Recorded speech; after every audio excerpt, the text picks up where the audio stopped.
paper, he really likes the idea of more creative works.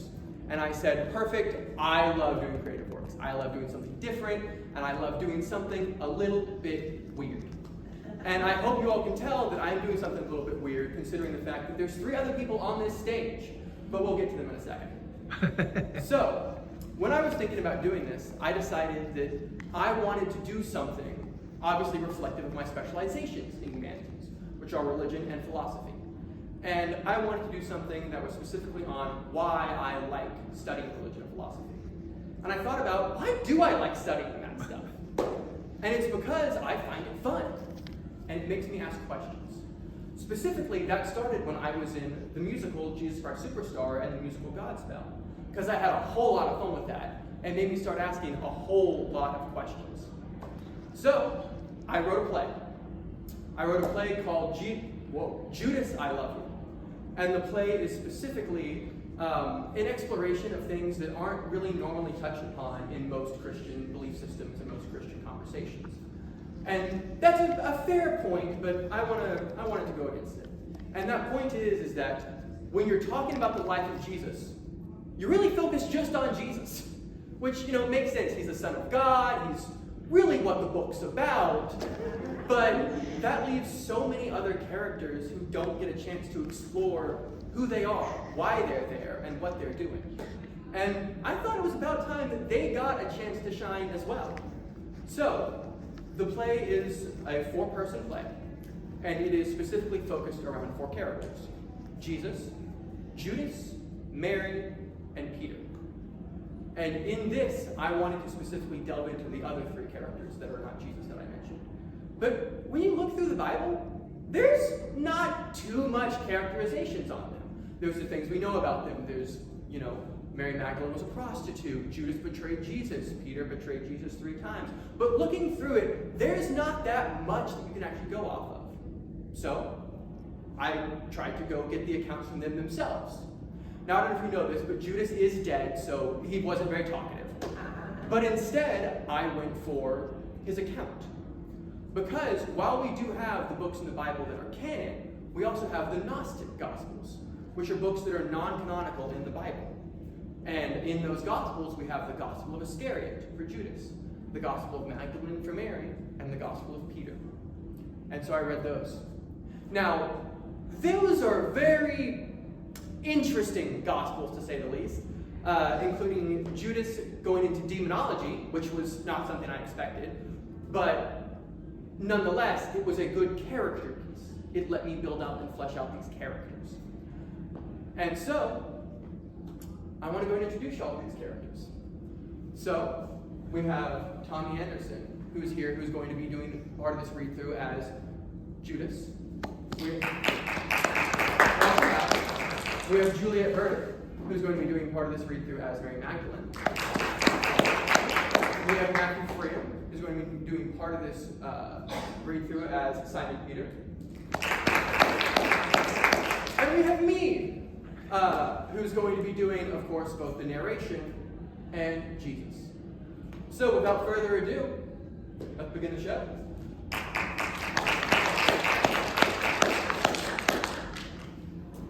Scene 1 opens with Jesus sitting on a rug on the ground, playing solitaire. He pulls 3 cards and looks at them. Judas storms in and slams the door behind him. Jesus flinches, but otherwise is unfazed. Judas is very obviously erratic and cannot sit still. I can't believe it. They want me to betray you. You. Literally God. Judas, can this 7 go somewhere? Jesus, what? Pilate wants you dead. The Romans want you dead. Hell, the whole world wants you dead. And you are playing solitaire? Also, yes, right then. Judas sits down next to Jesus and starts to play solitaire with him. He stays there for a few seconds and then he shoots up and runs around again. Wait, no, we are not playing solitaire. They're trying to kill you. They want me to betray you. Me. Betray you. Crazy. You will. I will? Jesus, I love you. You are God.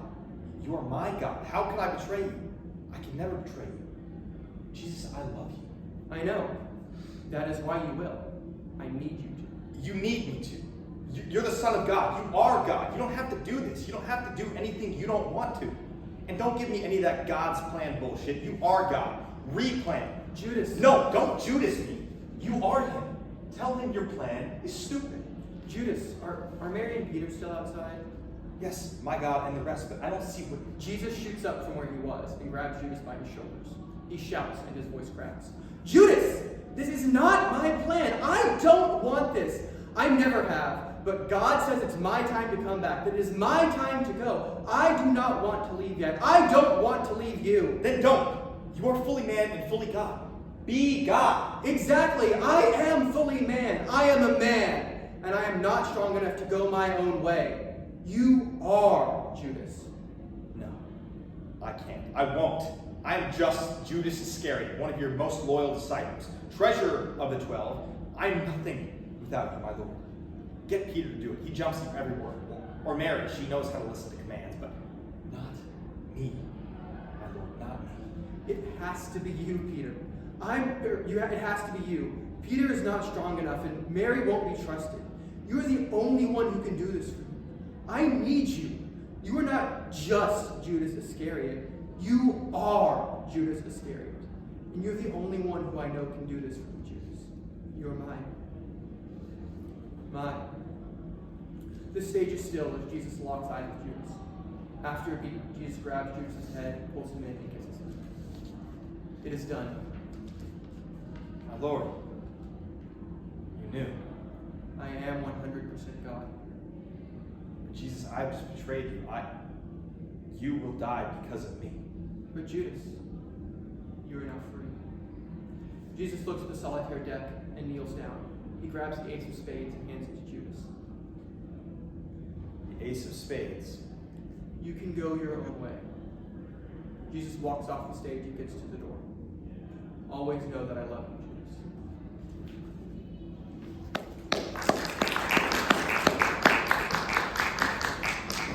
Scene 2 opens a day after scene 1. Peter is on his knees crying. Mary is rubbing his back. Neither of them can bring their eyes off of the ground. And he said, Off stage and out of breath. Father, into thy hands I commit my spirit. There's a long pause as the two stare at each other. Mary, what are we to do? Peter. How are we to preach at this point? They killed the Son of God. They killed God. How are we to preach to anyone without suffering the same fate as him? Peter, look at me. Take a breath. They did not kill God. He cannot die. Weep not. Your tears would be wasted on someone who is not dead. He spoke to me. Words which you might yearn to hear. Fine, then, Mary. He loved you more than any woman. What did he say? He spoke to me of the soul, of the trepidations of our lives, not just here, but after as well. We may be influenced to commit sins of the flesh. We may be afraid and commit acts against God, and we will make mistakes, but our soul is good. Our souls were made by God, Peter. God did not make us with bad souls. He made us with souls to be forgiven. We were made to be forgiven, Peter. What you say is nothing but the ramblings of a woman who knows nothing but how to make men feel better. He would not speak privately with a woman of something this important. Talk of being good, talk of God forgiving us. We let him die. I denied knowing him. I betrayed him. He's not going to forgive me.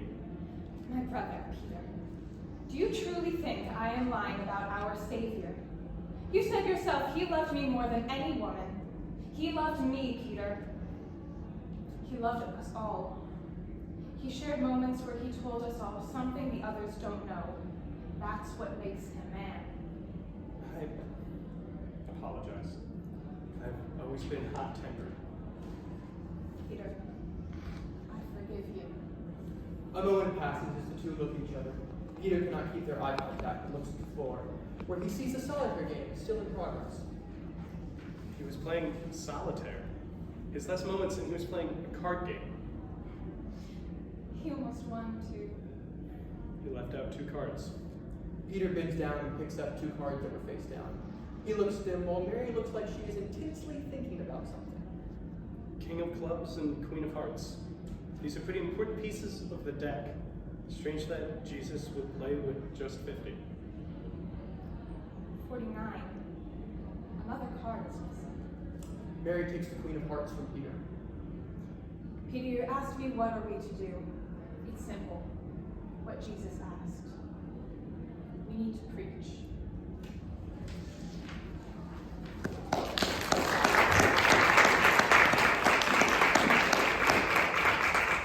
Thank you all very much. I'm now going to open the floor to questions until they pull me off the stage, shepherd's crook.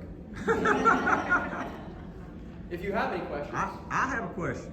Okay, sure. I think I know. I'm supposed to know the answer to this, but I've forgotten it. Why the cards and the significance of the 4 cards when those cards weren't invented until the 5th century or something?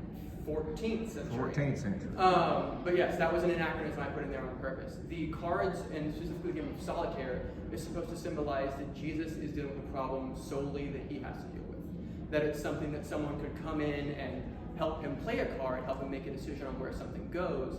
But solitaire is a one-person game. It's a very solitary game. And it's something he has to deal with on his own. And it's something that he can't even finish completely and has to leave for others to pick up the pieces once he's gone. Now the cards, most people don't know this, but every single card in a full deck represents something. They all have different meanings to them. Specifically, the 3 cards that were used was the Ace of Spades for Judas, which the Ace of Spades is supposed to represent an ace in the hole. It's the most powerful card in the deck, and it's your last Hail Mary to deal with something. The Queen of Hearts for Mary, which represents emotion, love, stability, and taking care of something. And the King of Clubs for Peter, which represents stubbornness and being stuck in one's own ways and unwillingness to change. Thank you. Grayson? So I think it's very interesting that when you did something more artistic for your thesis, I did want to mention that biblically it was never mentioned that Mary Magdalene is a prostitute. That was actually created by Pope Gregory in the 6th century. So I just wanted to know where you were, how you were conducting your research based on that. So, sorry, I thought you were done. So while I did in this say that Mary Magdalene was a prostitute, it is true that I did not find an article saying the truth is that Mary Magdalene was a prostitute. I'm just using that from the more common Christianity belief around that. And these characters have kind of evolved through the work already. I'm trying to take them to the next step. In fact, the Gospel of Magdalene does not specifically talk about that at all in any way. But it does, it is more focused on Mary's spiritual relationship with Jesus. So that could have been a misspeak that I said earlier. There's no biblical evidence to state that Mary Magdalene was a prostitute, and I did not find anything specifically in my, in the Gnostic Gospel of Mary. But the other, I looked into other, other productions and other skits and things of the Christian faith, and that is a more so commonly accepted current belief of it, even if there's not much biblical evidence to back it up. Anybody else? Yes? Piggybacking off of that question, what else did you, within your research, especially in those Gnostic Gospels, did you find that further helped you develop these characters? Yeah, so one of the most interesting ones for me was not just the Gospel of Mary, but especially the Gospel of Judas. Because the Gospel of Iscariot is deemed as satanic antichrist rhetoric, and the first time I brought it up in a class, Dr. Willis kind of laughed at me for it, and I said, oh, maybe I should read it then. And once I read it, it's Judas comes to Jesus, and Jesus goes, the world's going to end, I don't care about any of you, demons are real, bye. But the only reason why Judas speaks of this to Jesus, or Jesus speaks of this to Judas, is because Jesus goes, you're the only one I trust, you're the only one I care about, I care about you the most, you're the one I love. And so that was kind of the real thing that I pulled from the Gospel of Iscariot. Not the crazy theology part of it, but I did pull the characterization of it because it was building on the idea that Judas and Jesus had a much closer relationship, and the idea of that's the only one who he knew could do this specific thing. Oh, stop!